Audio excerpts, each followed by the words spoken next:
todos. Muito obrigado por terem vindo, por estarem aqui presente.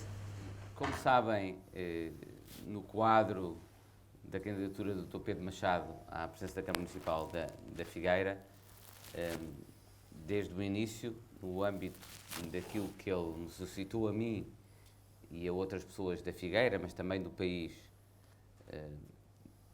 no sentido de contribuirmos para a produção de informação, de conhecimento, de ideias, pudessem apoiar a sua equipa na construção de um programa de futuro para a Figueira. Houve um conjunto de iniciativas que foram desde então previstas, de painéis relativamente a diferentes temas e de grupos de trabalho associados a esses painéis, com o objetivo de precisamente produzir massa crítica, ideias, essas sugestões, de testar algumas dessas hipóteses, de as discutir com as pessoas da Figueira, e é nesse âmbito que a sessão de hoje também tem lugar.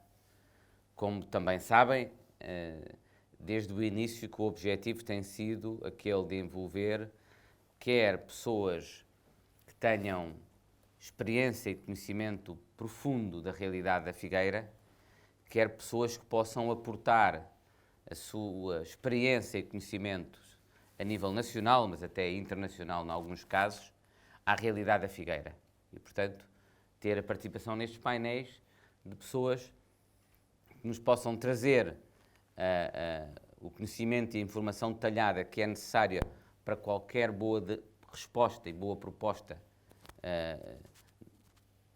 que tenha a ver com aquilo que é a realidade própria da Figueira, com a experiência adquirida ao longo de muitos anos, com aquilo que funcionou e não funcionou, com os desafios que a Figueira enfrenta hoje e, como sabem, e como apresentámos também na primeira sessão em que apresentámos o conjunto de painéis, estas sessões foram precedidas de um diagnóstico inicial sobre a realidade e os grandes desafios que a Figueira tem pela frente, mas também é nosso objetivo tirar partido do melhor que o país tem para oferecer e da disponibilidade que algumas dessas pessoas manifestaram no sentido de contribuírem com o seu conhecimento, com a sua informação, para o debate que o Dr. Pedro Machado quis promover.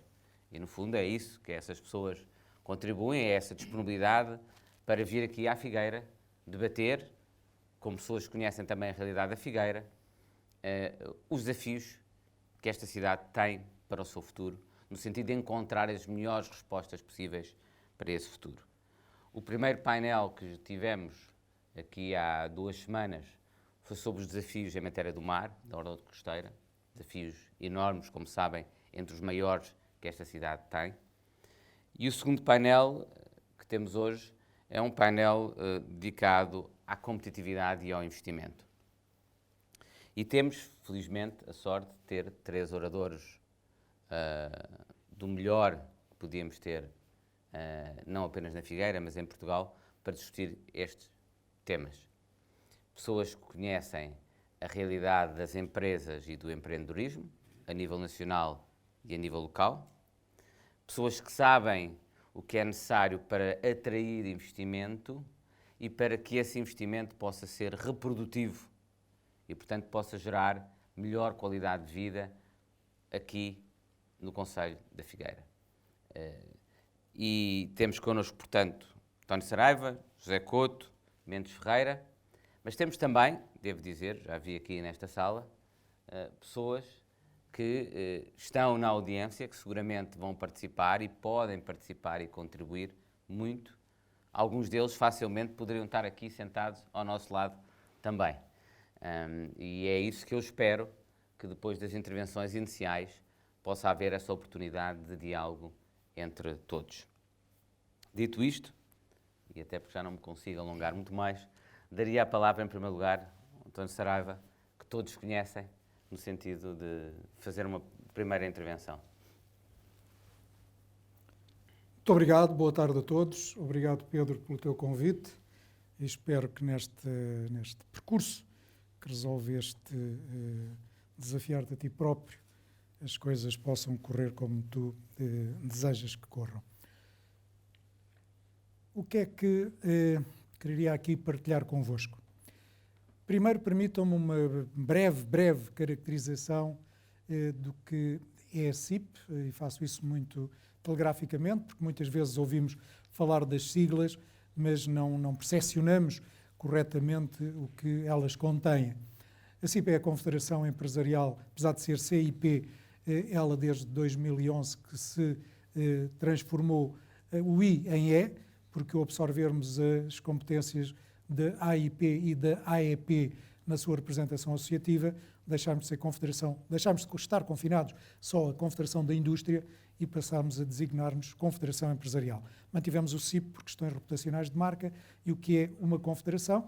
Obviamente as empresas unem-se em associações setoriais ou regionais e depois essas associações unem-se e fazem federações ou confederações.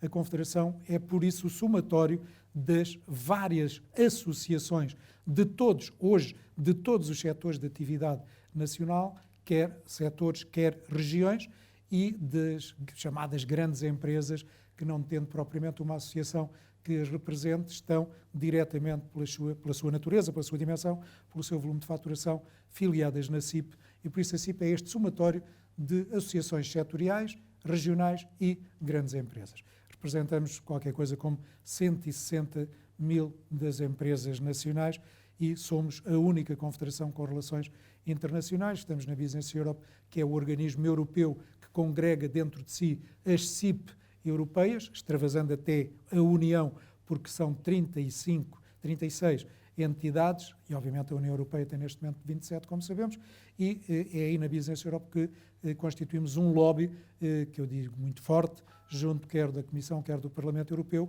para atingirmos os objetivos, para chamarmos a atenção para os problemas, quer os nacionais que transpomos para esses fora, quer para aqueles que lá de Bruxelas nos chegam, porque hoje, como sabemos, muita da legislação que os Estados-membros estão obrigados a respeitar emanam de Bruxelas, emanam da União Europeia, e por isso é lá também, diretamente na origem das questões, que a CIP, junto à Business Europe e fazendo parte dela, se constitui como lobby para a defesa dos nossos interesses, que são, obviamente, a defesa da iniciativa privada e a dignificação dos empresários.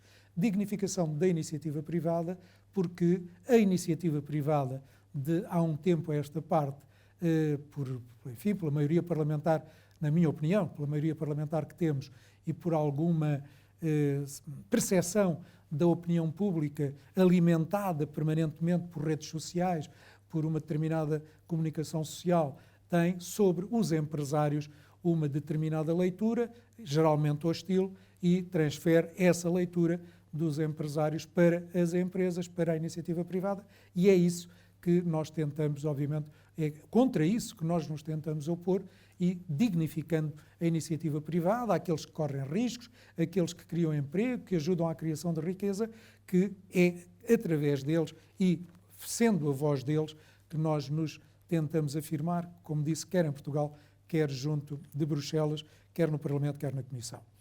Desafios que a economia portuguesa tem, eu vou-me centrar mais, como imaginam, no todo do país. Os meus colegas de painel, seguramente, até pelo seu conhecimento mais profundo da realidade da Figueira, seguramente falarão, centrar-se-ão mais na Figueira, mas permitam-me uma banda larga de avaliação de como eu vejo a economia portuguesa, os seus desafios e, igualmente, as suas oportunidades, porque não podemos apenas estar permanentemente, e sei que os empresários não fazem isso, mas não podemos estar naquela atitude de chorar sobre o leite derramado, de nos queixarmos. Não, temos que fazer aquilo que os empresários diariamente fazem, que é transfigurarem-se, é reinventarem-se, é inventarem novos negócios, acrescentarem valor aos seus produtos, buscarem inovação, produtos ou serviços, irem lá para fora, procurarem novos mercados, enfim, o dia-a-dia de cada um de vós, daqueles que aqui estão e que são empresários, e que sabemos o que é o nosso ADN, e aquilo que pedimos muitas vezes ao Estado é que saia da frente e nos deixe caminhar, pedindo-lhe apenas que cumpra as suas funções, que é remover os obstáculos que nós vamos detectando e sinalizando ao nosso desenvolvimento. Estamos hoje numa situação mundial que é muito instável, como sabemos. o mundo deixou de ser bipolar, deixou de ter dois blocos e hoje é multipolar, temos N tensões, temos N regiões, temos uma necessidade de competitividade à escala global, temos uma economia global e mantemos regras regionais. Quando falamos de regras ambientais, de regras sociais, que o modelo social europeu, por exemplo, nos impõe e que nós subscrevemos, a economia global é perversa porque distorce fatores de competitividade, porque ao termos uma economia global com regras regionais, obviamente comparamos mal nesses fatores, e quando temos um modelo social europeu, quando temos as exigências ambientais europeias, quando depois lá fora, noutras geografias, isso tem contornos diferentes, estamos aqui com questões de competitividade diversas e perversas, além de diversas, e como eu costumo caricaturar em linguagem futebolística, obrigam-nos cada vez mais a entrar em campo num jogo de futebol com os nossos 11 jogadores, porque as nossas seleções na Europa são constituídas por 11 jogadores e depois, do lado de lá, entram 33 jogadores, porque nessas regiões os jogos de futebol são integrados por 33 jogadores e nós temos que jogar o jogo e, preferencialmente, temos que o ganhar. São estas regras desiguais que a União Europeia, que tarda em olhar para determinadas realidades e ajustar, coisa que a pandemia veio evidenciar, e quando hoje a Europa percebe que tem fragilidades, algumas até estratégicas, em relação a essas fragilidades, porque quer produtos, quer tecnologias, estamos muito dependentes nestas cadeias globais de abastecimento, porque cometemos erros que temos que assumir de deslocalização para essas geografias à procura de custos mais baratos, adulterando até alguns dos conceitos que temos na Europa.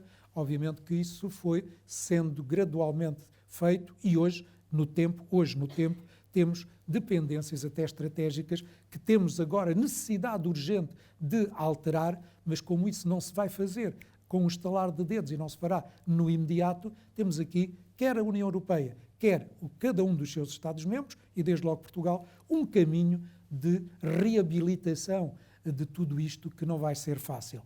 Falamos muito de reindustrialização. A União Europeia, a Europa tem que se reindustrializar, Portugal tem que se reindustrializar. Mas a desindustrialização que fomos fazendo em determinados setores de atividade, porque nos impuseram essas regras, outros porque de modo próprio tomámos essas opções, temos agora pela frente um enorme desafio que é retomar determinadas produções, inverter estas dependências e tratarmos de nós de forma diferente, e é esse o grande desafio que temos pela frente. E esse grande desafio tem um pacote, um conjunto de pacotes, fala-se muito hoje no PRR, o Plano de Recuperação e Resiliência, a bazuca, como o seu Primeiro-Ministro António Costa lhe chamou. Pessoalmente não gosto do termo, até porque uma bazuca é uma arma de pouca precisão, tira um projétil e ele quando cai, enfim, quer até no disparo, quer quando cai aquilo atinge uma área, mas nós o que precisamos, na minha opinião, é de mísseis certeiros, precisamos de iniciativas certeiras e por isso não gosto do termo bazuca, mas temos que olhar para estas ajudas comunitárias e devemos entendê-las como uma oportunidade. Não sei se é a última oportunidade, não importa saber se é a última, se é mais uma, é uma oportunidade para, enfrentando estes desafios, conseguirmos, tanto quanto possível, à nossa escala, com a matéria-prima de que somos feitos, as nossas empresas, a sua estrutura de capitais, a sua dimensão, temos com esta matéria-prima, que é o tecido empresarial português e as suas características, vencer este desafio, aproveitando o mais possível destes pacotes comunitários. E não podemos olhar, como eu vos ia dizer, apenas para o PRR. Quando se fala no PRR e falamos de 16,6 mil milhões de euros, sendo os 13,9 por subvenções a fundo perdido e os 2,7 por empréstimos, temos que lhe juntar o que ainda falta utilizar do quadro anterior, do PT 2020, que ainda tem qualquer coisa como 10 mil milhões de euros por utilização. E temos também que lhe acrescentar mais 36,6, número redondos, 33,6 mil milhões de euros do futuro quadro financeiro plurianual, que, ao contrário do que o Governo nos vem dizendo, já está neste momento a ser negociado e nós portugueses, e nós, as várias organizações da sociedade civil, não temos sido envolvidos nessa matéria quando obrigatoriamente o deveríamos ser, tal como obrigatoriamente deveríamos ter sido mais escutados no PRR e no seu desenho, não termos sido tão afastados, porque muitas vezes, para não dizer a maior parte das vezes, o Governo utiliza os parceiros sociais como receptores de informação e não como interventores dessa mesma partilha e execução da informação. E o quadro financeiro plurianual, o PRR e o PT 2020, neste conjunto, nós temos qualquer coisa como 62 mil milhões de euros e é este o montante que Portugal tem para enfrentar este desafio que o Governo definiu em 3 grandes áreas. Resiliência, com todos os subsetores e já alocando verbas para qualquer deles, a transição climática e a transição digital. Só que destes 62 mil milhões, uma pequena parte é que se destina de apoio diretamente às empresas, tal como o PRR, que criticámos recentemente, dos 16,6 mil milhões de euros, só 4,6 anteriormente, agora 5 mil milhões com a correção que lhe foi feita, porque incluíram o mar, que não estava lá, e temos estes desafios, temos estas áreas de desenvolvimento, temos este potencial que o país tem que ser olhado de outra maneira, e estas ausências do próprio PRR, como era o mar, como é a floresta, não se compreendia. Fizemos intervenções sobre esse aspecto e o Governo lá refletiu e lá conseguiu pôr uma verba para o mar e, por isso, diretamente às empresas. Hoje, o desenho final tem 5 mil milhões destinado às empresas dos 16,6 que este pacote PRR tem. Obviamente que se continuamos a olhar, se o Estado continua a olhar para as empresas desta forma, se as vai minorando, se não conta com elas, sendo elas, como eu disse no início, que criam riqueza, que criam emprego, cada um de nós, empresários, que aceitando estes desafios, estas desigualdades que hoje o mundo encerra, se nós não pedimos ajudas para benefício próprio, nós não pedimos ajudas para que a riqueza individual daquilo que se julga que os empresários são detentores aumente. Não, nós pedimos apoios para que a nossa estrutura, a nossa economia, a nossa especialização seja diferente e abandonemos, como estamos a abandonar, até incentivados pela crise anterior, estamos a deixar aquela velha economia de mão de obra barata, produtos pouco inovadores, sem valor acrescentado. Não, as empresas portuguesas já aceitaram esse desafio lá atrás e hoje temos empresas que são líderes mundiais naquilo que fazem, nos serviços que prestam ou no que produzem. Nós inovamos, nós acrescentamos valor, nós fomos para novos mercados. Quando o Governo se vangloria que hoje tínhamos até 2019, um peso das exportações comparativamente com o PIB já de 45% do produto e vínhamos de 27%, isso deve-se a quem? É o Estado que faz a exportação? Não, deve-se às empresas, à sua capacidade, àqueles que pegaram nas suas trouxas e foram por esse mundo fora e encontraram novos mercados, novos clientes, e era essa senda de novas realidades, nova especialização económica em que nos encontrávamos e que não abandonámos. Fomos interrompidos por esta crise inesperada, abrupta e com esta dimensão mundial. Obviamente caímos em cima quando estávamos já a recuperar da anterior, mas estávamos, não nos podemos esquecer, muito assente num setor de atividade, assentámos o nosso desenvolvimento muito no turismo e, obviamente, quando pomos os ovos todos, como diz o povo e com razão, num único cesto, se esse cesto se rompe, como foi o caso, ficamos muito expostos e, por isso, o nosso modelo de especialização a nossa economia tem que apostar em setores, temos que diversificar, temos que olhar para o nosso potencial, como já vos disse, a economia do mar, os setores tradicionais e aquilo que estão a fazer, o setor automóvel, o cluster da aeronáutica. Nós temos hoje setores de atividade, temos atividades económicas, temos os chamados clusters, que temos potenciais, temos capacidades para fazer mais e diferente. Temos ameaças. Temos agora, há pouco falava aqui com o Zé Couto, na entrada, porque estou, enquanto presidente desta organização, preocupado com aquilo que está a acontecer em alguns setores, que é a dependência, para não dizer na maior parte dos setores, e a ausência de matérias-primas. A China, no seu desenvolvimento, na sua estratégia e com a paciência chinesa, que todos conhecemos, foi comprando commodities, foi comprando as minas de cobre no Chile, enfim, apenas este exemplo, e hoje não temos ausência de latão, temos ausência de alumínio, enfim, temos escassez de matérias-primas e temos um custo a aumentar, mas mais do que custo a ausência, porque muitos dos nossos produtos, nestas cadeias globais de abastecimento, estão a ficar interrompidas e as nossas empresas, à nossa escala, à nossa dimensão e à nossa geografia, estão a ficar perigosamente afetadas por mais este fenómeno da escassez e do aumento das matérias-primas, a somar a outros. Termino dizendo aquilo que seguramente já me ouviram muitas vezes nas intervenções em que vos vou maçando enfim, este papel de Presidente da CIP, dar-nos esta exposição mediática e, por isso, perdoar-me-ão aqueles que já me ouviram elencar os obstáculos que temos que remover. Nós temos que ter uma previsibilidade fiscal, não podemos manter em cada orçamento do Estado uma política fiscal diferente, invariavelmente com aumento dessa carga fiscal. Temos que ter redução da carga fiscal, temos que retomar aquilo que foi feito pelo governo anterior, Pedro Passos Coelho, que foi a reforma do IRC. Nós temos que, gradualmente, não pode ser de um momento para o outro, as contas públicas não permitem isso, não podemos ter ilusões, mas temos que sinalizar, temos que incentivar o investimento, temos que ser amigos do investimento, temos que incentivar esse investimento e por isso temos que ter uma carga fiscal menor, temos que reduzir gradualmente ou pela derrama municipal, questão que se coloca nos municípios, ou pela derrama estadual, dando aí um sinal da sua remoção ou da sua redução. Por isso, carga fiscal, previsibilidade fiscal, não estarmos em cada orçamento a aumentar e a dar imprevisibilidade.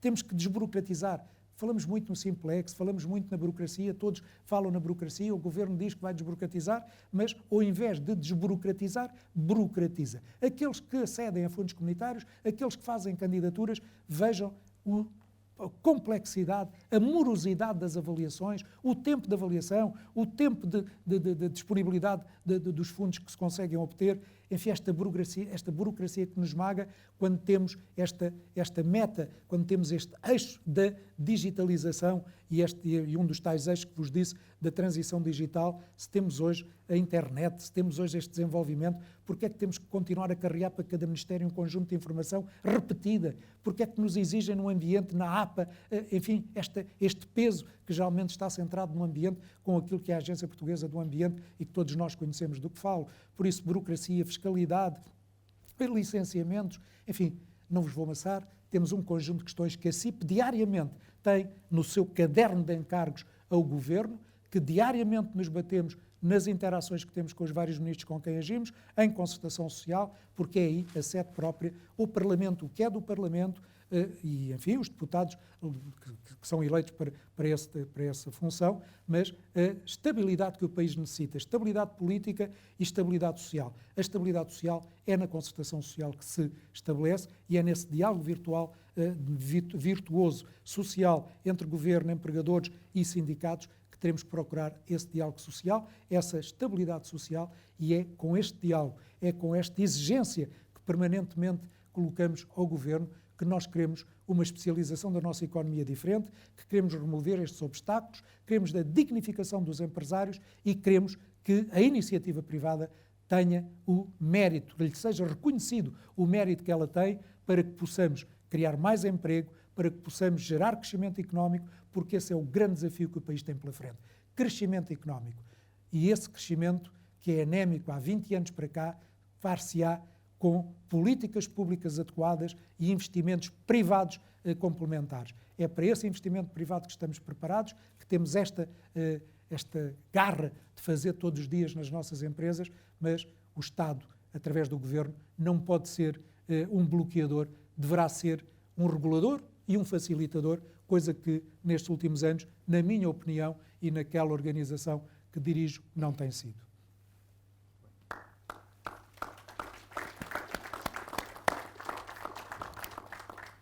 Muito obrigado. Eu diria que, por um lado, tivemos aqui uma apresentação clara das oportunidades que temos pela frente e das oportunidades de investimento que isto traz às empresas, mas também das oportunidades que isso oferece aos agentes públicos, em particular às câmaras municipais, conseguirem saber mobilizar as suas políticas públicas locais para colocá-las ao serviço das suas empresas e da capacidade destas atraírem fundos europeus e atraírem investimento para aumentar a sua escala, subirem na cadeia de valor, mas também a capacidade que os agentes públicos locais podem ter com o conjunto de oportunidades deste volume enorme de fundos, único na nossa história, eu direi, a conjugação de um volume tão grande, de quase 50% do quadro anterior que ainda não está executado e que temos mais 3 anos para executar, do PRR, 15 mil milhões de euros, e do novo quadro de fundos europeus, que mencionou muito bem, não se tem quase falado, e tem uma dimensão também muito significativa, isso oferece oportunidades muito grandes, não é apenas às empresas, é também aqueles que no âmbito local conseguirem atrair investimento de empresas, investimento esse que pode ser potenciado por esses fundos europeus. E, portanto, há aí uma oportunidade.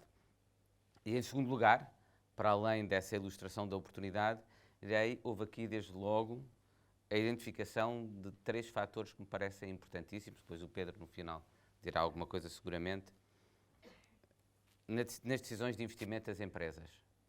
E qualquer decisor público deve atender. Previsibilidade, a necessidade de fornecer um quadro de previsibilidade, a nível fiscal foi mencionado, mas a nível regulatório também.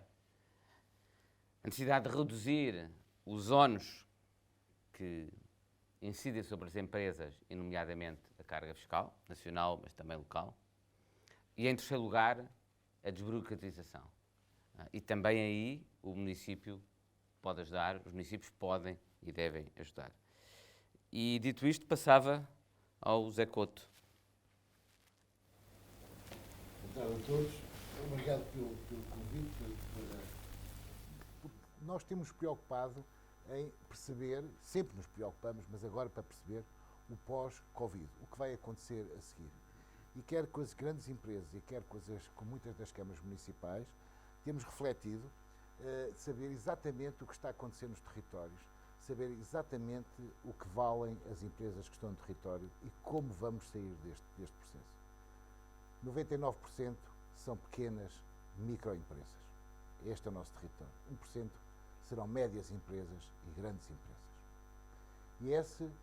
E as pequenas empresas, a maior parte das câmaras municipais que fazem parte do Conselho Consultivo, estão altamente preocupadas pela incapacidade de estas empresas resolverem os problemas.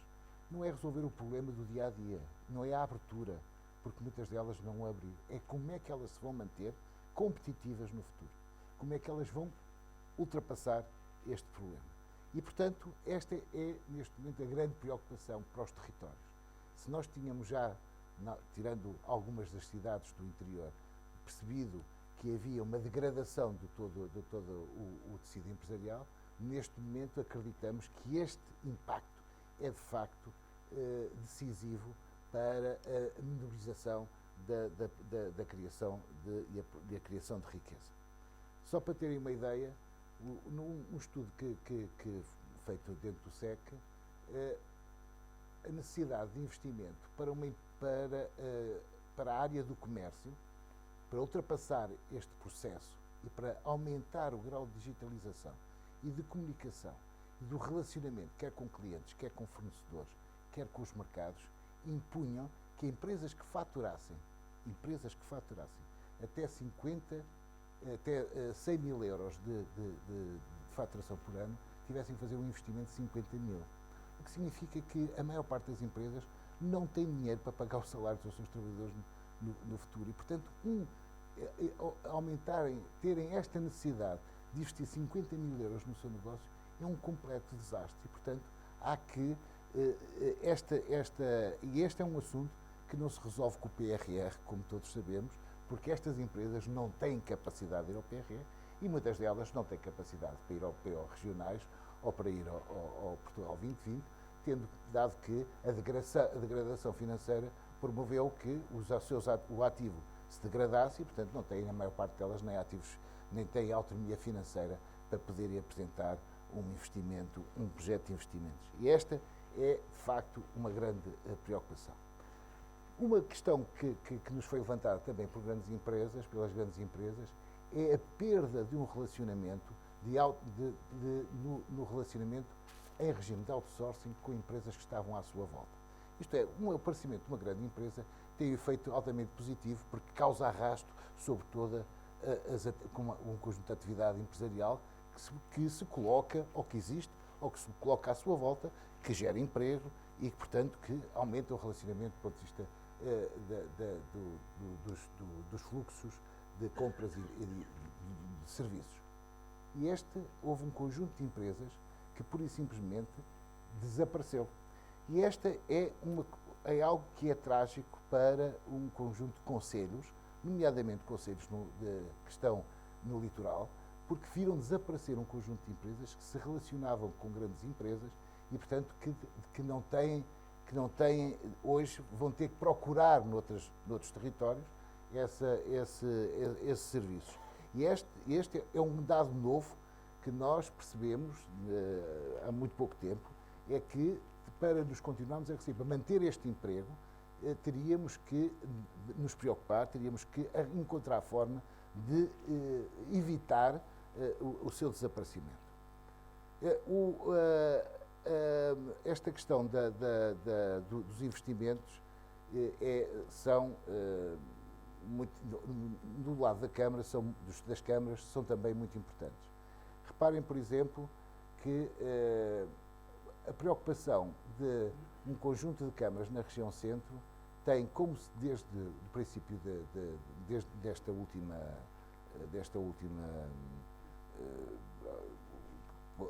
autarquia, este último 4 anos, foi o investimento, a captação de investimento. A captação de investimento para os seus territórios. E esta é uma grande preocupação, é uma preocupação que se vai manifestar ainda mais no futuro. E vale a pena pensarmos o que é que fizemos bem e o que é que fizemos mal. E pensarmos que fazemos, por exemplo, uma ação de benchmarking para ver o que é que foi importante para conseguirmos captar investimento.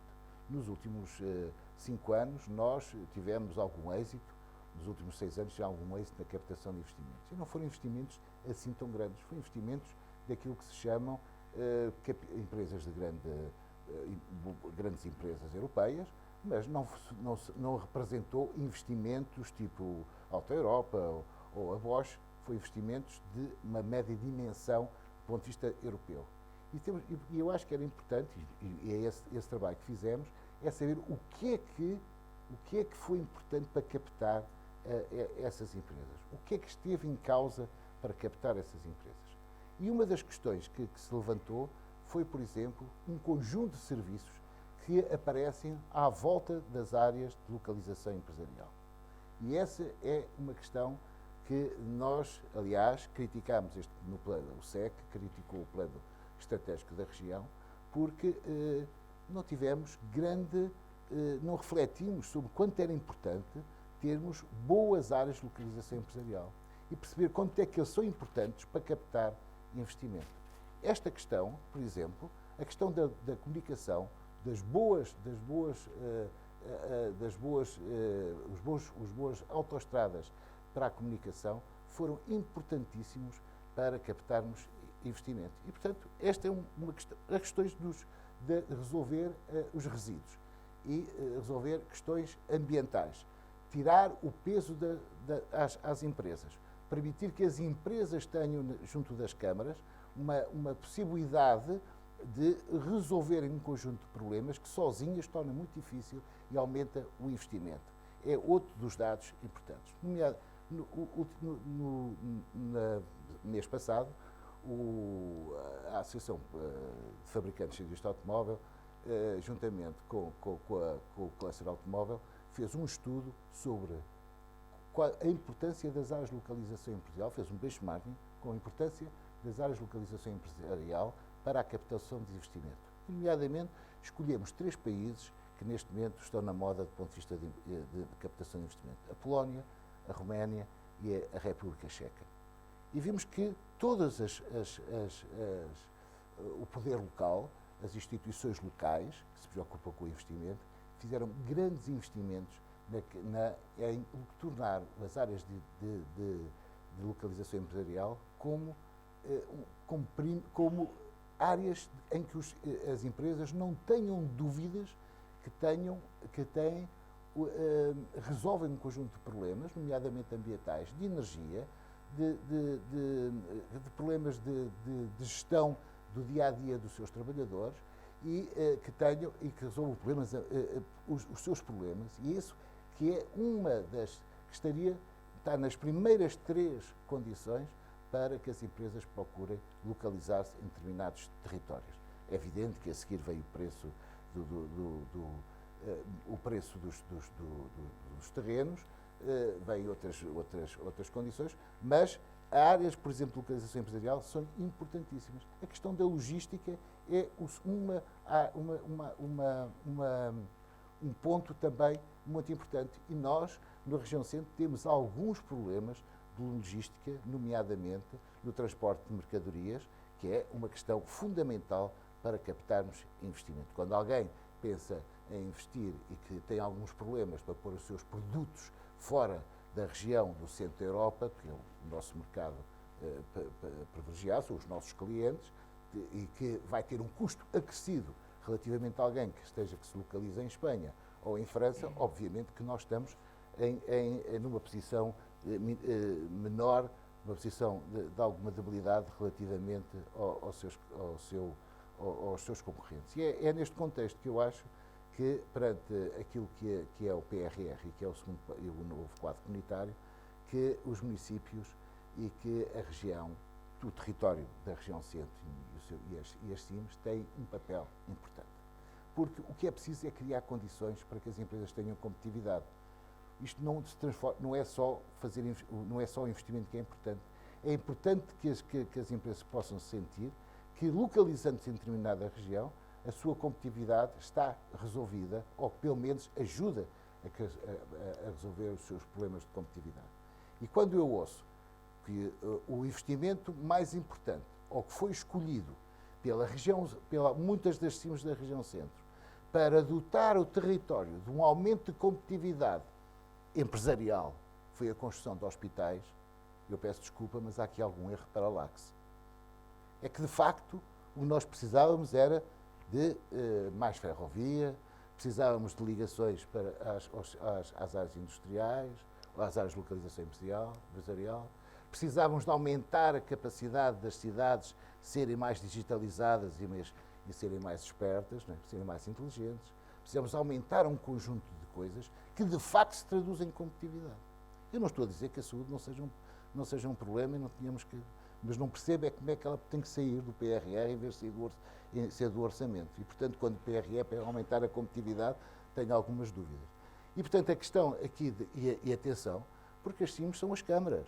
O território tem uma grande importância e a maior parte do dinheiro do PRR vai para as câmaras. E, portanto, são elas que aqui têm um papel importantíssimo para fomentar, para aumentar a competitividade dos territórios. E a parte que fica para as empresas é substancialmente menor. E, portanto, eu acho que há aqui a questão dos municípios, e já que estamos numa fase de escolher, é preciso também perceber qual é o programa e qual é a proposta dos municípios relativamente a este assunto. É uma questão fundamental, porque sem captarmos pessoas, empresas para estar no nosso território, não teremos cá as pessoas e não teremos o rendimento que desejamos. E este problema e esta questão que é saber exatamente qual é o plano estratégico dos municípios, das CIMs e do território, no que se diz respeito à competitividade, é para nós, SEC, uma das questões mais importantes e por a qual nos batemos todos os dias. Só uma questão final é dizer que a questão da logística nesta região centro é uma questão que tem tido uma atenção pouco, ou pelo menos que lhe tem dado pouca importância. Nós temos 2 portos muito importantes na região centro. Temos o porto da Figueira da Foz e o porto da Aveiro. são dois portos pequenos, mas que podem estar perfeitamente ligados dentro daquilo que é a nova estratégia em termos de comunicação. Uma estratégia que se afirma neste momento no processo de ligação de pequenas distâncias na Europa. E o que é verdade é que nós temos assistido à perda de valor e de importância destes dois portos no contexto de uma estratégia nacional em termos de logística. E é preciso entender que não é só ter os barcos nos portos, é preciso que a mercadoria, que os produtos cheguem a esses portos e que exista uma estratégia para que se as coisas se façam em termos de forma competitiva, com produtividade na utilização, e tudo isso tem sido tratado de uma forma menor. Portanto, vamos ter que assistir a uma intensidade de tecnologia, um reforço da tecnologia, e isso significa aumentos do investimento. E para vos dar uma ideia só do que é que isto significa, é que é que isto acelerou em termos com esta pandemia. No caso, por exemplo, da indústria automóvel, que eu conheço relativamente bem, enquanto presidente da AFIA, só para vos dizer, por exemplo, que o acréscimo, que os investimentos de modernização, que os investimentos de aumento de modernização no âmbito da indústria 4.0 e da digitalização representam cerca de 80% mais relativamente a que são os investimentos de manutenção e de investimento normal. E, portanto, isto significa que as empresas necessitam de recorrer, de ter mais fundos, de aumentar a sua capacidade de investimento e para estarem mais competitivas. Não basta fazer investimentos de manutenção, porque isso provavelmente não significará mais competitividade no futuro. É preciso aumentar os investimentos no processo de digitalização para estarmos então competitivos, a par de um aumento também de investimento na formação de competências. E esses são os dois desígnios que, em termos, por exemplo, da indústria automóvel, estão hoje em cima da mesa, que é aumentar o investimento no processo de digitalização, aumentar a formação e paralelamente a isto, a relação com o sistema tecnológico e científico. E hoje, essas são as três questões que, fazendo a ligação com o nosso território, são três questões que temos que nos concentrar, nos focar, porque são 99% de empresas de PMEs que podem correr o risco de, neste processo, ficar completamente alto da competitividade. Enfim, uma primeira abordagem.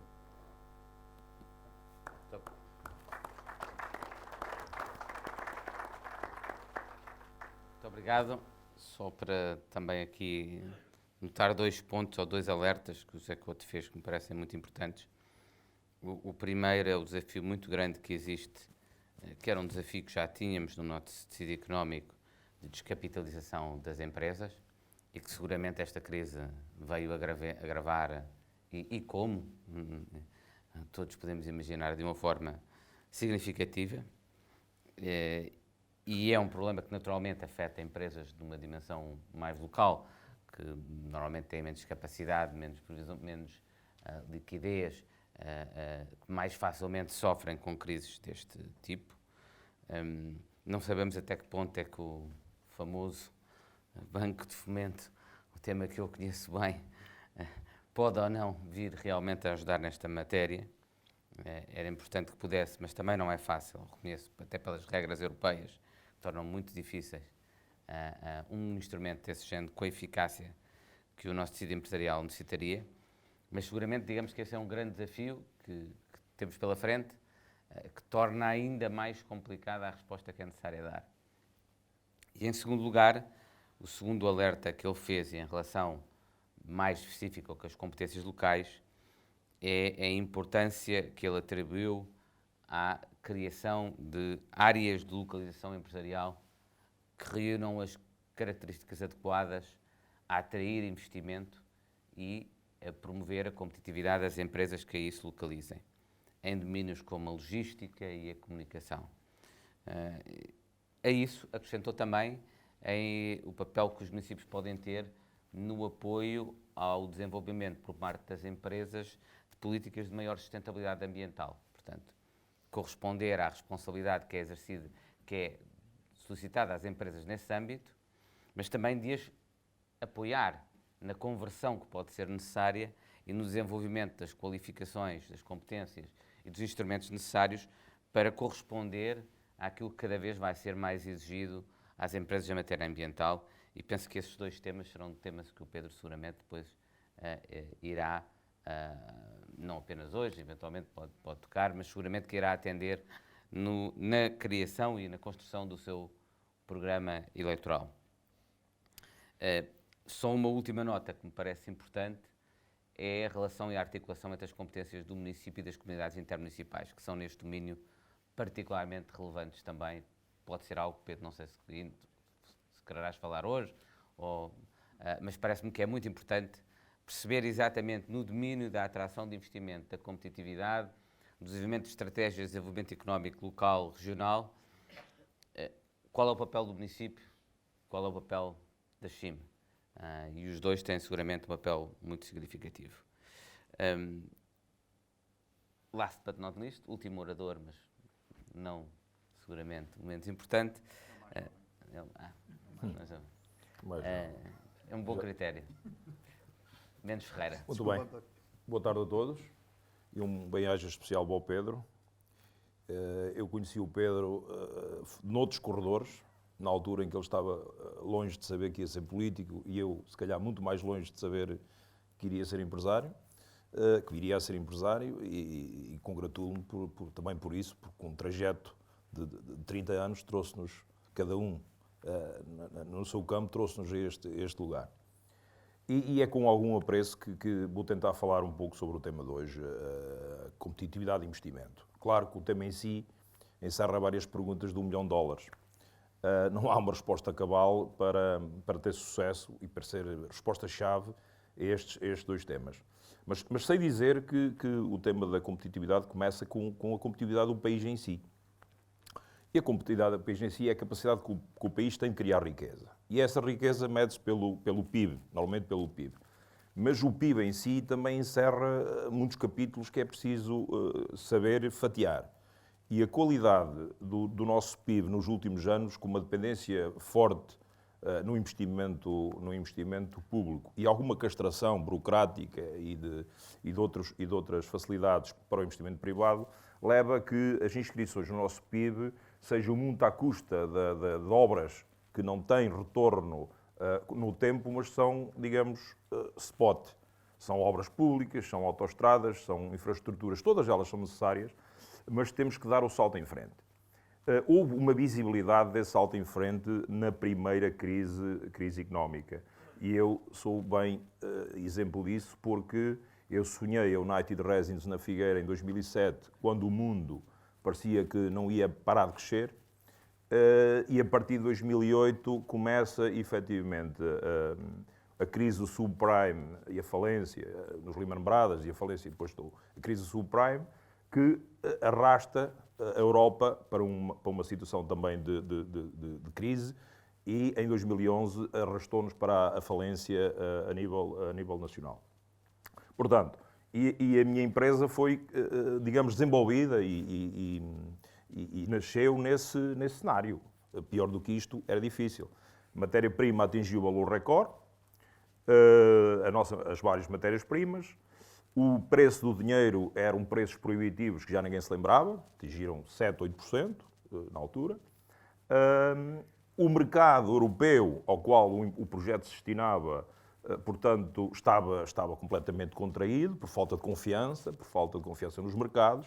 Portanto, tudo aquilo que podia correr mal, correu. Mas a verdade é que estamos cá. Estamos cá, o que quer dizer que o que não mata só serve para nos fortalecer. Mas é doloroso porque nós sentimos que da parte do governo houve algum reconhecimento na altura, porque Portugal efetivamente não teve uma situação tão dolorosa a nível orçamental, porque, como disse o António Saraiva, foi reconhecido que as empresas exportadoras tiveram um aporte significativo na melhoria dos nossos números nessa altura. Inclusive, eu lembro-me perfeitamente de que a banca tinha, na altura, um crédito limitado e dotou, de certa maneira, ou preferiu alocar o valor que existia, o dinheiro que existia, em projetos dedicados à exportação, que era o nosso caso, e, portanto, apesar do dinheiro estar caro nessa altura, não nos faltou, de facto, fundos para continuarmos a promover a nossa atividade. Isso, honra seja feita, às empresas exportadoras, durante um tempo, fomos, de certa maneira, enfim, não beneficiados, mas pelo menos não fomos excluídos do pote. Isso garantiu-nos alguma capacidade para estarmos nos bons momentos, porque não há bem que não acabe, não há mal que sempre dure, mas, de facto, hoje assiste-se a crises sistemáticas. Hoje estamos com outra crise. Estamos com uma crise diferente da primeira, em que hoje o dinheiro é abundante, o dinheiro está barato, graças também aos programas tanto da Reserva Americana como do Banco Central Europeu, que de uma forma direta ou indireta foram injetando dinheiro na economia. Hoje há fundos, já falámos no PRR, já falámos no PT 2020, não esquecer que nós, enquanto United, nascemos no CREN ainda. Portanto, tem existido algumas ferramentas que permitem aos empresários criar as suas empresas. Agora, não se pode criar uma empresa só porque existe alguma disponibilidade financeira ou existe algum programa onde se pode encaixar uma empresa. Eu acho que há situações fundamentais que têm que ser verificadas já à partida para que se possa criar uma empresa. Primeiro que tudo, acesso à matéria-prima. Portugal tem tudo para não ser competitivo nesse aspecto, porque nós temos uma grande dificuldade em produzir as nossas próprias matérias-primas. Toda a indústria transformadora transforma matérias-primas que normalmente tem que ir comprar fora de Portugal. Eu aqui há uns tempos ouvi uma reportagem que Portugal era um país fantástico porque o seu principal alimento, que é o bacalhau, iam buscá-lo a 4.000 km de distância. Eu posso dizer que eu vou buscar a minha matéria-prima a 10.000 km de distância. Isto é uma coisa que é preciso ponderar bem qual é a tal logística que é necessária para trazer material tanto do Oriente como do Ocidente a mais de 10.000 km de distância. E nós temos essa experiência acumulada, sabemos o quanto a logística é importante ao nível da importação.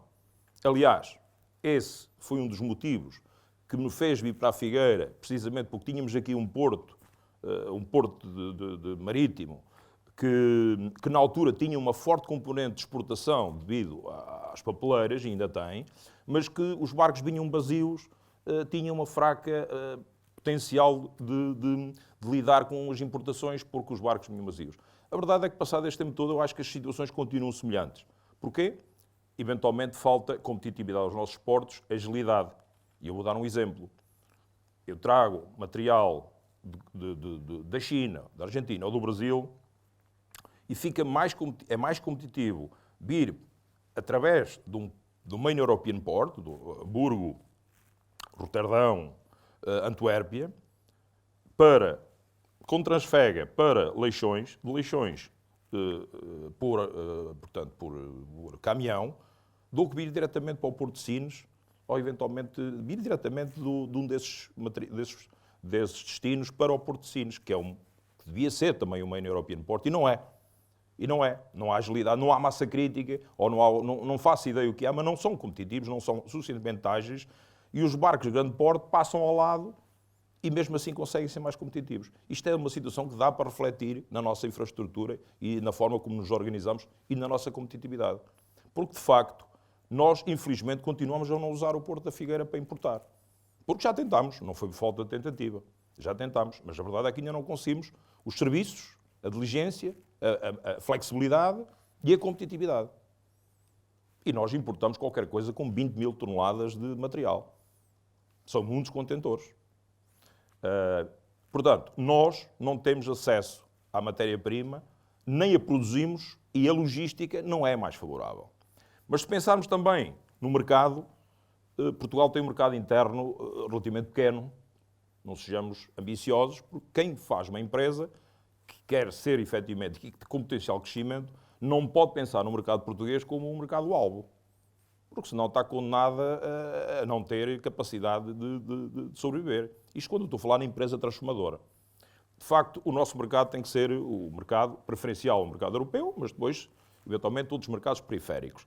E aí a logística é caminhão. Tem sido caminhão, estes anos todos. Tentámos, houve aí alguns projetos da Danzas e penso que da Mota-Engil com o comboio, não funcionou. Com o barco também não funciona para exportação no nosso mercado, no nosso caso. E os nossos mercados preferenciais são a zona do Benelux, França e Alemanha. Portanto, onde estão esses tais main European ports, não funciona. E, portanto, por muito que se tenha investido em infraestruturas, há impedâncias, há constrangimentos que não foram eventualmente identificados, ou que não estão a ser trabalhados, ou que ainda não foram trabalhados, e que levam a esta situação de falta de agilidade e de competitividade.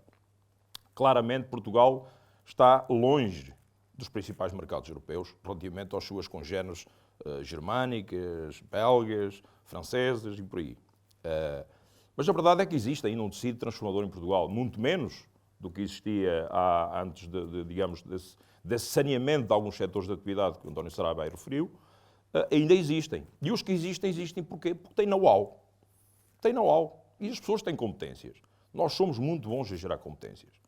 E quando se fala de competitividade, e eu vejo também falar de competitividade não só a nível do país, mas também a nível das pessoas, a nossa comunicação social tem uma forte tendência a dar paulada nos nossos recursos humanos, porque são isto, porque são aquilo, porque não são tão competitivos como os alemães, não são tão competitivos como os de Luxemburgo, quando 25% da população ativa de Luxemburgo é portuguesa. Eu pergunto, se eu andar todo dia a semear batatas e me for comparar a minha produtividade com quem produz automóveis, com quem produz diamantes, trabalha em diamantes ou trabalha em alta relojoaria, alguma vez na vida, por mais que eu transpire, eu vou ser capaz de ser competitivo. Portanto, a competitividade, mais uma vez, tem a ver com as escolhas estratégicas do país. Em que é que nós ocupamos os nossos recursos? O que é que nós produzimos? E é o valor daquilo que nós produzimos que depois se reparte por nós todos. E se nós trabalharmos muito intensamente e acrescentarmos pouco valor, claramente nós nunca vamos ter, digamos, nunca vamos ter os números que outros países têm, mesmo trabalhando menos tendo uma carga horária muito inferior à nossa. Porque eu, felizmente, que trabalho com empresas a nível mundial e eu dificilmente eu trocaria um bom trabalhador português por um bom trabalhador de outro país qualquer. Esta é a minha experiência. Pode não ser a experiência dos outros, mas eu estou a falar por mim. E, portanto, o que é preciso? Muitas vezes, o que é preciso? Organização. Organização e motivação. São duas coisas que muitas vezes escasseiam. E são coisas fundamentais. Porque se eu vos disser que a grafite e o diamante são exatamente do mesmo material, só que estão organizados de forma diferente, ninguém se acredita. Mas depois podem verificar que é verdade. Só a forma de se organizarem os átomos de carbono faz toda a diferença. Portanto, nós negligenciamos a nossa capacidade de nos organizarmos e de nos motivarmos, mas, de facto, a diferença da energia produzida está efetivamente nesse registro. É necessário um redimensionamento, uma nova organização, uma nova motivação e uma nova dinâmica. Também empresários entre si e empresários entre eles próprios e a tutela. Porque realmente não vou voltar a versar sobre as dificuldades que a tutela impõe aos empresários, mas parece que por vezes somos filhos de um Deus menor. É a sensação que eu tenho. Eu venho de uma sala ao lado, onde estive a discutir já a definição do primeiro contrato de consórcio no PRR, porque a fileira da resinagem foi uma das fileiras, digamos que, abençoadas no PRR como estratégico, juntamente com o calçado e o vestuário, e a verdade é que isto começa mal. Isto começa mal, porque metade do prémio para a resinagem já foi dotado para o ICNF para fazer ajuste direto. E depois, o remanescente tem que ser um consórcio completo, devidamente organizado e apreciado por 6 entidades do Estado, inclusive uma é o ICNF, a APA e outros, IGAMAOT, APA, CCDRs e Companhia Limitada, os do costume, a ANI, E, portanto, isso vai mostrar que, por um lado, há uma fatia que se entrega ao Estado para a adjudicação direta e, por outro lado, os empresários têm que ser submetidos a um escrutínio completamente descalibrado, eu diria, quando isso resulta de uma opção política e estratégica do Estado que inscreveu esta fileira para o plano de resiliência, de recuperação e resiliência. E, portanto, isto mostra bem que é muito difícil trabalhar nestas condições. Mas outra oportunidade, o plano de resiliência e recuperação traz oportunidades e há uma situação que eu recomendo para a Figueira. A Figueira geograficamente está virada para o mar e, como tal, tem como uma bandeira e deve a ter portanto, a economia azul. E eu penso que a incubadora, nos últimos anos, focou-se muito na economia azul. Mas existe agora uma nova economia. Não é pelo facto do Sporting ter sido campeão que estou a falar nisso, mas já a economia verde. Mas é importante. E se calhar bem daí também. Muito importante. Portanto, na Europa houve o Green Deal, portanto, penso que o professor Poiás Maduro está identificado com isso, bastante identificado com isso. Houve o estudo, o negócio do Green Deal que retomou nas diretivas ou nos guidelines para que se consolidasse a economia sustentável, a bioeconomia, e acho que andamos todos a falar um pouco disso e ainda ninguém, efetivamente, teve a percepção do que é isso.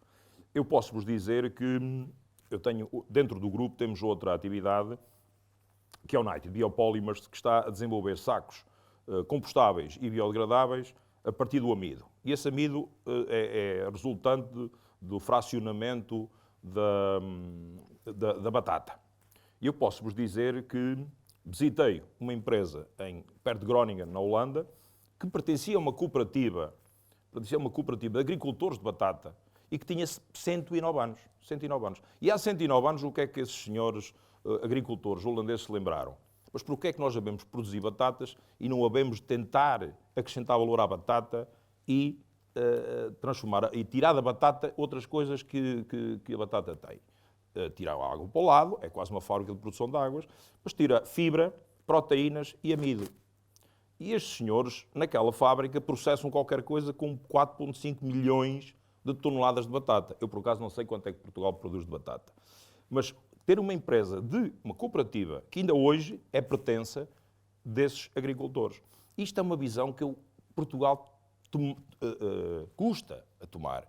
Custam-se a juntar para, efetivamente, acrescentar valor.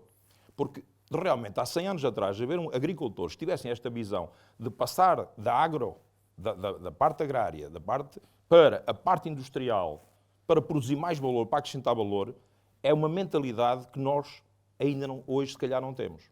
Curiosamente, isto também aconteceu com as resinas, os derivados de resinas, porque Portugal tinha aqui há muitos anos atrás, Portugal tinha 130 mil toneladas de produção de goma da floresta. Portanto, eu estou a falar nisto porque a economia verde encerra também estas fileiras. A agroalimentar, a fileira do mar, o mar foi a contragosto, pelos vistos, posto mas era uma falha brutal, senão não fosse incluído, e a floresta. E a riqueza que determinados países e que determinadas visões de empresários aportam a estas situações é fantástica comparado com aquilo que nós normalmente aportamos em Portugal. E para mim a atração do investimento, mais importante do que captar investimento de empresários que vêm de fora, é também estimular e agremiar e desenvolver os empresários que cá estão. Porque se os empresários que existem em Portugal e se forem criadas as devidas condições e tenham sucesso, tenham marcas próprias, eu não tenho dúvida nenhuma que isso por si só é uma atração. Porque toda a gente tem uma tendência para se aproximar do sucesso. Porque, de outra forma, se nós não tivermos sucesso com produtos, tecnologias e capacidade de criar marcas próprias, nós estamos condenados a sermos escolhidos um bocadinho como as Repúblicas Checas, Suécia, Roménias, por questões de geografia ou de custo. Não por uma razão, há empresas que vão para a Holanda, que vão para a Alemanha e que vivem lá. E não é pela mão de obra barata, mas juntam-se a quem tem sucesso. E em Portugal tem que se criar, tem que se desenvolver a ideia de que o empresário é para ter sucesso. Não é para ser um coitadinho nem um Amadeus. Claro que é visto pelo Estado com alguma sobranceria, é visto pelo Estado com alguma desconfiança de alguns setores, pela situação do ambiente, pela situação tributária, por isto, por aquilo.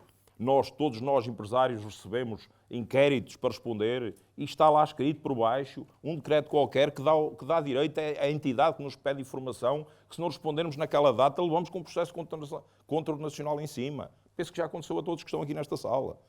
Isto não deveria acontecer, porque cria logo ali uma dicotomia, uma barreira de bom relacionamento e de boa fé entre entidades, logo à partida. Mas isto acontece.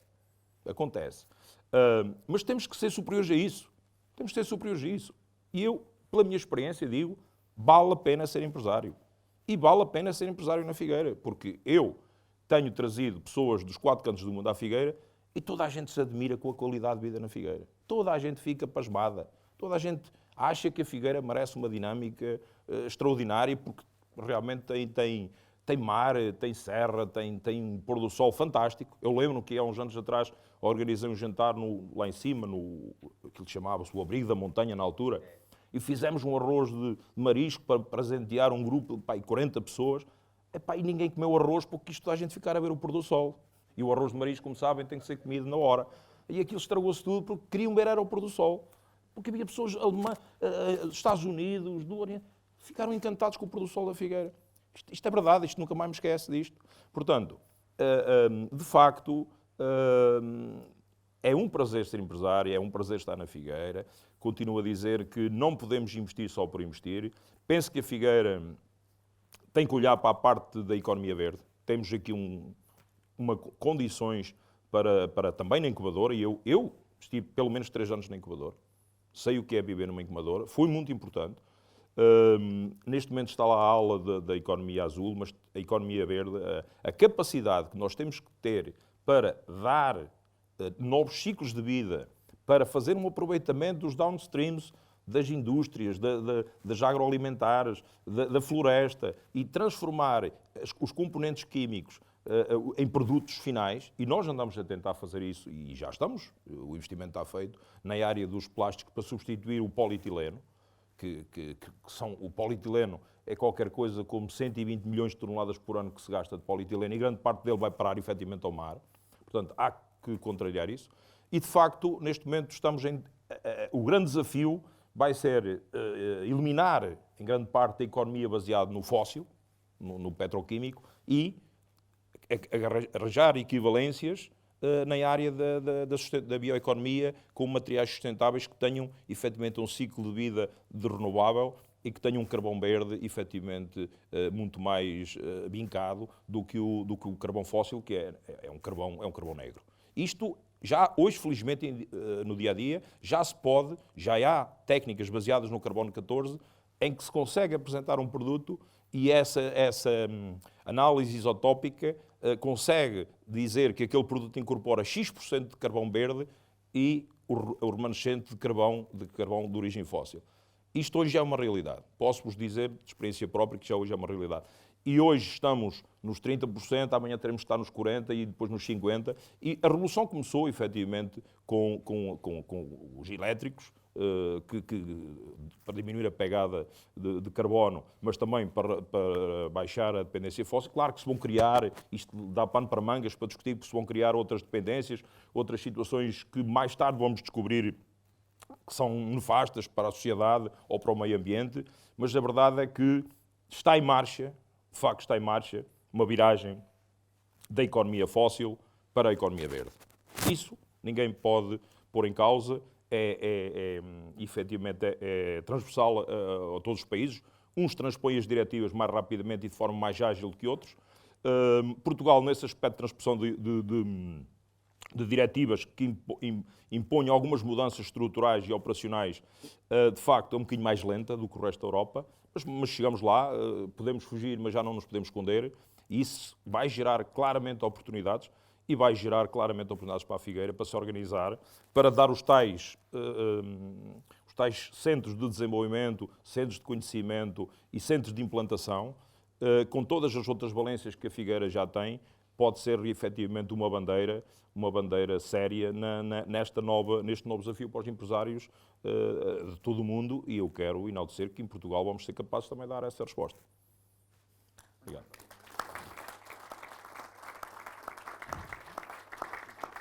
Muito obrigado. Eu começo só por dizer, e numa lógica de pura sustentabilidade ambiental em sentido lato, da próxima vez que tiver um jantar com 40 estrangeiros ao pôr do sol no abrigo da montanha, pode-nos chamar só para evitar o desperdício do arroz de marisco. Mas,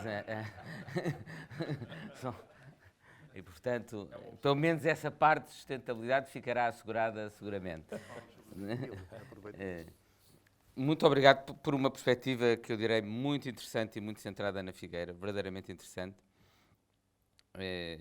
Desde logo alertar para um tema que o Pedro Machado tem colocado particular enfoque também, que é a questão do futuro do Porto da Figueira e tirar mais partido das oportunidades económicas que este Porto pode trazer ao concelho, mas também direi um desafio que é um desafio muito grande para o país e que apresentou em termos concretos também para a Figueira, que é realmente como é que nós transformamos o tanto que nós trabalhamos neste país em produtividade.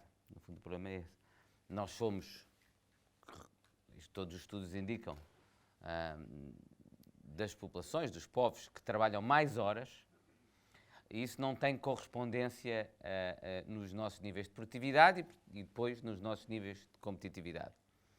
Seguramente que aí tem a ver com os nossos setores de atividade económica, se eles têm mais valor acrescentado ou menos valor acrescentado, tem a ver com a formação que nós temos, portanto, quanto melhor a nossa formação, mais nós conseguimos produzir por hora de trabalho. O Mendes Ferreira focou em dois aspectos que me parecem particularmente interessantes, ele disse, que é organização e motivação.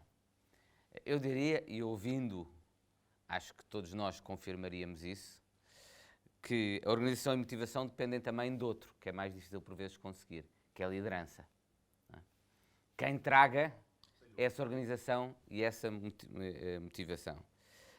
Isso é algo que o Estado por si só não pode fornecer, nem a nível central, nem a nível local, mas o que é que o Estado pode fazer? Pode criar condições para aqueles que têm potencial de liderança a poderem exprimir e pode reconhecer, premiando aqueles que demonstrem essa capacidade de liderança. E isso é que infelizmente nem sempre acontece e devia acontecer. E nesse sentido, por exemplo, a nível local, acho que o desafio que fez é muito interessante, que é transformar aquilo que muitos veem como um desafio muito grande a muitas empresas da transformação da economia numa economia ambientalmente mais sustentável, economia verde, antes de uma oportunidade de negócio, numa oportunidade de crescer na cadeia de valor para a nossa economia.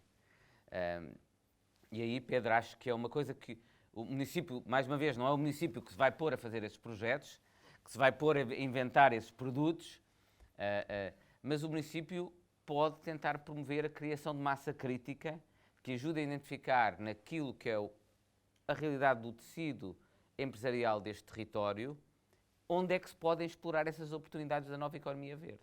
Onde é que se podem criar novos produtos a partir daquilo que até já são recursos endógenos ou produtos tradicionais desta atividade económica. E aí, para o município fazer, acho que um aspecto muito interessante, que é outro aspecto que eu sei que o Pedro tem estado a focar bastante, é a relação com a universidade, com o conhecimento, com a ciência. Não é? Isso ficou claro também daquilo que o Mendes Ferreira disse. E eu sei que o Pedro, não sei se provavelmente não vais antecipar já hoje, mas tem vindo a trabalhar no sentido de trazer mais ciência, mais conhecimento e uma relação mais próxima com as universidades aqui para a Figueira, naquilo que, pelo menos, eu espero venha a ser a sua futura presidência da Câmara. Dito isto, abrir tempo, já chegámos às 6h30, mas ainda temos alguma tolerância. Portanto, se não te importares, Pedro, a última palavra é tua. Muito obrigado. Por hoje. Por hoje. É tempo de agradecer, em primeiro lugar. Agradecer ao António Saraiva, agradecer ao José Couto, agradecer ao Mendes Ferreira. O Mendes Ferreira, ainda bem que não disse tudo o que sabe e o que se passou quando ele disse que há 30 anos atrás, quando nos encontramos noutros corredores, tudo pacífico, tudo público, nada que não se pudesse dizer aqui, mas provavelmente seria uma conversa longa, Miguel. E obviamente que agradecer ao Miguel que hoje, não estando nas melhores condições físicas, ele gritou tanto pelo Braga ontem que não conseguiu conter-se para chegar aqui. Queria, obviamente, além de agradecer a presença destes ilustres amigos, agradecer também a presença de todos, entre candidatos autárquicos que aqui estão, às nossas assembleias de freguesia, entre responsáveis sectoriais, empresas, neste caso empresários, das mais diversas áreas. Queria também agradecer-vos esta oportunidade.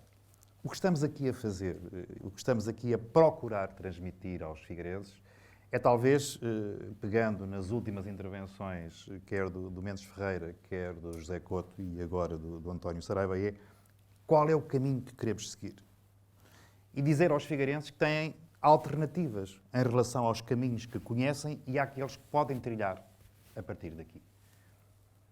Eu, quando lancei o nosso manifesto de princípios, no dia 30 de março, disse claramente, o nosso propósito é perguntar aos figueirenses onde é que querem que esteja a Figueira daqui a 12 anos. Qual é o seu posicionamento? O que é que gostavam que acontecesse e que estivesse a Figueira da Foz daqui a 12 anos? E para isso precisa de ambição e para isso precisa de liderança. Como, aliás, fica provado nas várias mensagens que daqui saíram hoje, nos mais diversos ramos de atividade, nestes em particular. Esta conferência não esgota o capítulo do investimento, nem da nossa recuperação da nossa economia, nem da competitividade. Hoje abordámos alguns caminhos sobre a competitividade e os grandes investimentos.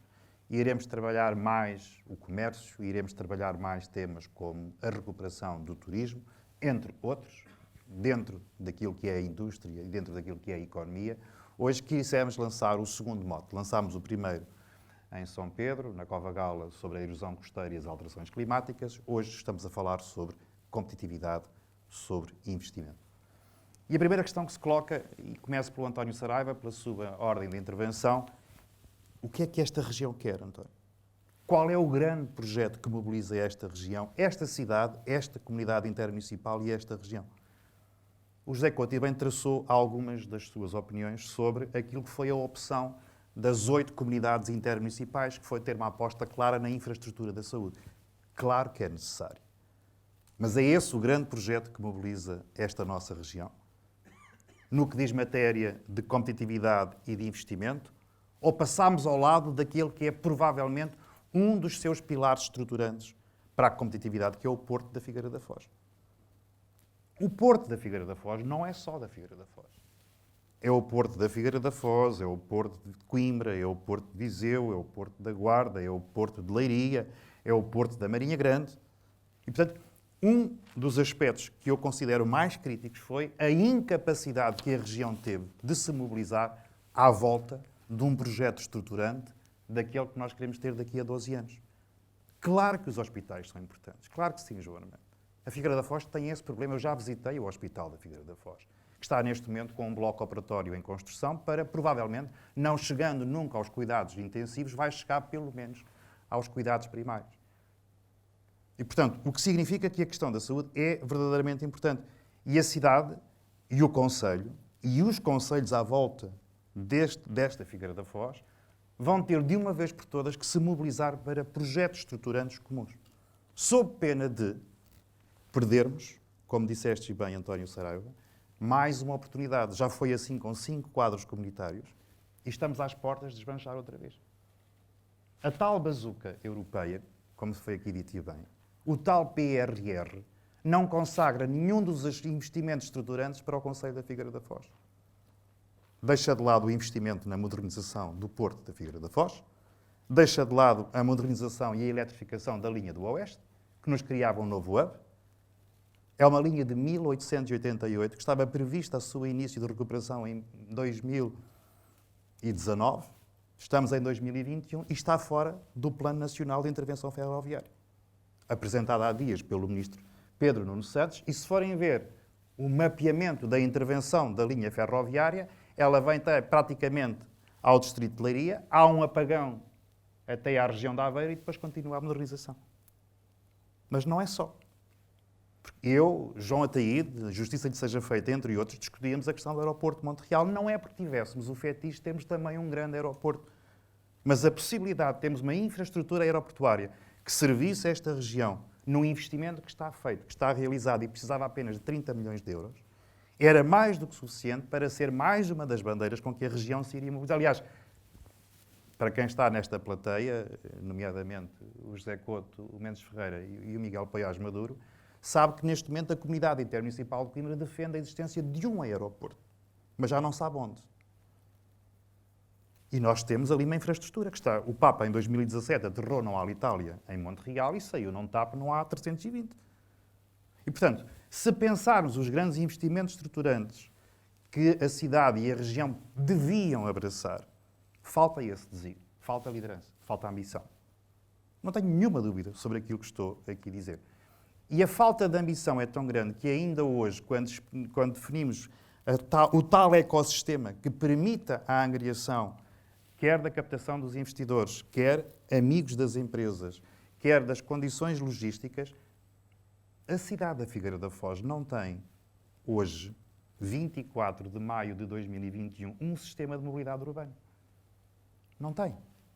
Nem é elétrico, nem é ambientalmente sustentável. Não tem um sistema de mobilidade urbana.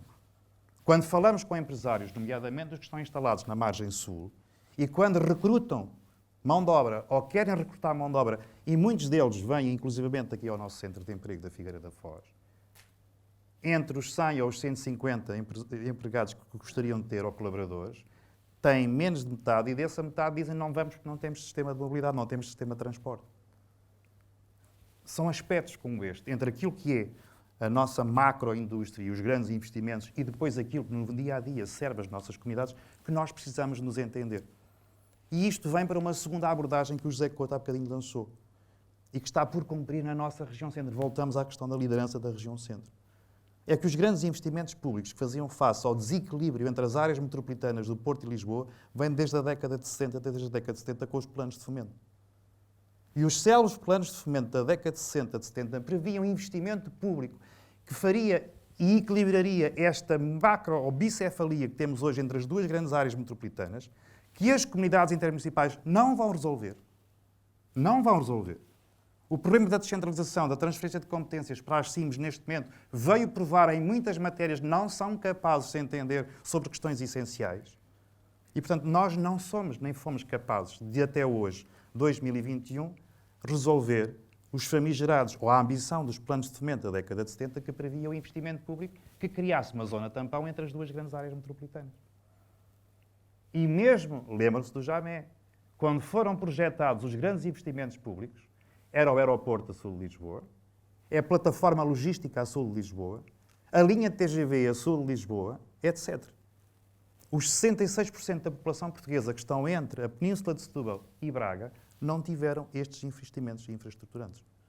E, portanto, falta aqui grande ambição, falta liderança a esta região, falta projeto, falta mobilização. E, para isso, obviamente que os empresários são, do nosso ponto de vista, o pilar fundamental. Foi por isso que nós, na primeira conferência, quisemos dar este sinal de acudir à emergência, que está a acontecer, com a erosão costeira na nossa costa, e agora queremos dizer que um dos antídotos para podermos trazer e captar investimento está com os empresários, para criarmos riqueza. E para criar essa riqueza, a Figueira da Foz tem que tomar decisões.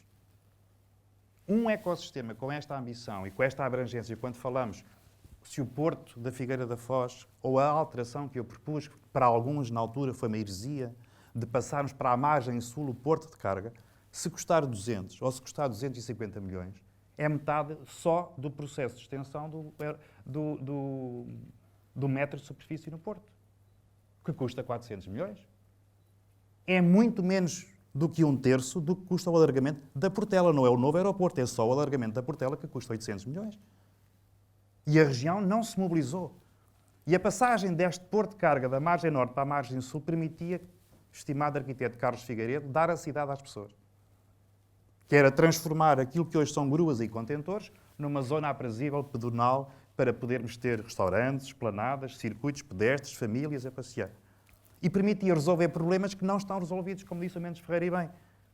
Se quisermos descarregar 2 hélices ou 2 pás de hélice de uma torre de energia eólica, ela não é descarregada na margem norte, ela é descarregada na margem sul, como já foi na Doca Pesca.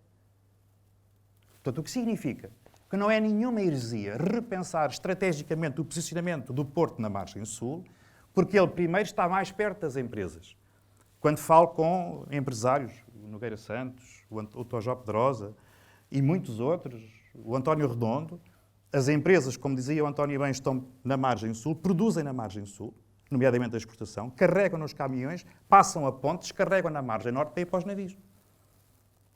E, portanto, é quase, do ponto de vista perceptual, algo que não faz muito sentido. Agora, é preciso avaliar? É preciso ver nestas condições? Sim, claramente. E, portanto, dizer-vos que, da nossa parte, o que estamos a olhar é para o tal futuro. É para essa ambição mobilizadora das empresas, dos empresários, destes ecossistemas. E também não é compaginável uma cidade que hoje não tem, por exemplo, um sistema de mobilidade urbana, mas tem a água mais cara do distrito de Coimbra e uma das mais caras do país. Também não é um sistema amigo das empresas, competitivo para as empresas. E podíamos citar muitos outros exemplos. E, portanto, a primeira grande abordagem é: nós precisamos de mobilização, nós precisamos de somar, nós precisamos de criar projetos que sejam de facto estruturantes para mudarmos esta mentalidade que muitas das vezes fica refém de si própria e não é capaz de evoluir. Dar-vos mais 2, 3 notas para não vos maçar muito, que tem muito a ver com o que foi dito neste e que tem a ver com o processo da questão de percebermos a comunidade, de percebermos a cidade com políticas integradas. Eu lembro-me sempre de uma frase, não é minha, é de um autor, neste caso sobre pedagogia, que dizia: para educar uma criança é preciso uma aldeia. Portanto, nós hoje estamos claramente nesse ponto de partida. Nós precisamos, para construir comunidade, para construirmos sociedade, de olharmos para aquilo que é o ecossistema da cidade e, no caso da cidade, das suas freguesias rurais. Pensar o desenvolvimento integrado, desde os Moinhos da Grandra até à Marinha das Ondas, que está aí a professora Dulce, só para citar 2 dos nossos candidatos, dos pontos mais distantes, onde hoje estamos a ter a nossa conversa dentro do Concelho da Figueira da Foz. Nós precisamos de ter uma estratégia de desenvolvimento integrado das nossas freguesias rurais. E por isso, se na margem sul temos, e bem, um polo ou uma área de as tais ALEs, de localização empresarial, que é preciso melhorar. Se temos, por exemplo, o caso da Ferreira, que foi citado pelo Hugo, que está lá resquícios daquilo que poderia e devia ser uma ALE. Se o caso do Pincho está por cumprir, ou se mesmo no nó da Marinha das Ondas e do Paião está por cumprir um desígnio de podermos também ali colocar uma ALE, não tem que ser todas grandes áreas de instalação empresarial ou de grandes áreas de localização empresarial, pode efetivamente, em função dos atributos e das suas características, resolverem problemas concretos em função daquilo que é também a desconcentração do investimento, procurando que o desenvolvimento seja um desenvolvimento integrado. E mesmo para terminar, António, falaste bem na questão de olharmos para a tal economia verde. Eu tenho essa ambição também para a Figueira da Foz, como disse o Miguel Poiares Maduro. Mais do que nunca, a ideia da criação da ambição de liderança passa por saltos de geração. E esta geração precisa de ter na Figueira da Foz oportunidades de poder nascer, crescer, estudar, formar, trabalhar e envelhecer de forma saudável. E por isso estou muito empenhado em que a Figueira da Foz possa ter esse espaço de formação e qualificação superior, não apenas com as alterações climáticas, não apenas com a erosão costeira, não apenas com aquilo que é a economia azul ou a economia verde. Há um conjunto de competências que a Figueira da Foz tem a obrigação de se poder posicionar nestes próximos ciclos, nestes próximos 12 anos. E por isso, se amanhã fazemos uma conferência com um conjunto de convidados sobre o cinema, a cultura e a Figueira da Foz voltar a ser uma das referências europeias em matéria de cidade do cinema, nós também queremos que a Figueira da Foz seja uma das melhores cidades da Europa, cidade-concelho, para podermos formar, captar, formar jovens e, a partir daqui, criarmos todas as condições para que não só os que cá estão hoje, mas aqueles que queremos atrair, também venham para cá. Quero, por isso, dizer-vos que esta é a ambição que traçamos para este projeto, para esta candidatura. Iremos continuar a trabalhar em vasos comunicantes com outras matérias. Amanhã falámos nessa. Falava há bocadinho com o meu amigo Mário Esteves na necessidade de fazermos rapidamente um programa de recuperação para o comércio local e para o nosso turismo, como acontece, aliás, com outras cidades.